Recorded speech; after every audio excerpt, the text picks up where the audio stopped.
بسم اللہ الرحمن الرحیم۔ عمرو بن دینار نے سعید بن جبیر سے خبر دی۔ یہ دونوں حضرات سعید بن جبیر سے اپنی روایتوں میں ایک دوسرے سے کچھ زیادہ روایت کرتے ہیں۔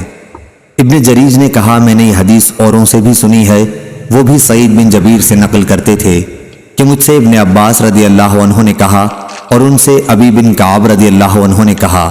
انہوں نے کہا کہ مجھ سے رسول اللہ صلی اللہ علیہ وسلم نے ارشاد فرمایا کہ پھر وہ دونوں موسیٰ اور خضر علیہ السلام چلے تو انہیں ایک گاؤں میں ایک دیوار ملی جو گرنے ہی والی تھی۔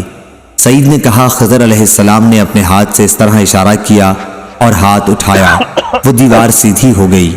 یعلی نے کہا میرا خیال ہے کہ سعید نے کہا خضر علیہ السلام نے دیوار کو اپنے ہاتھ سے چھوا اور وہ سیدھی ہو گئی۔ تب موسیٰ علیہ السلام بولے کہ اگر آپ چاہتے تو اس کام کی مزدوری لے سکتے تھے۔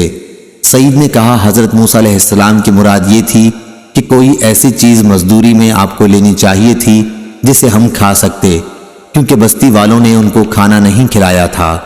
صحیح بخاری حدیث نمبر 2267۔ حماد بن زید نے بیان کیا، ان سے ایوب سختیانی نے، ان سے نافع نے، ان سے ابن عمر رضی اللہ عنہ نے کہ نبی کریم صلی اللہ علیہ وسلم نے فرمایا تمہاری اور یہود و نصارہ کی مثال ایسی ہے کہ کسی شخص نے کئی مزدور کام پر لگائے اور کہا کہ میرا کام ایک قرات صبح سے دوپہر تک کون کرے گا۔ اس پر یہودیوں نے صبح سے دوپہر تک کا کام کیا۔ پھر اس نے کہا کہ آدھے دن سے عصر تک ایک قرات پر میرا کام کون کرے گا؟ چنانچہ یہ کام پھر نصارہ نے کیا۔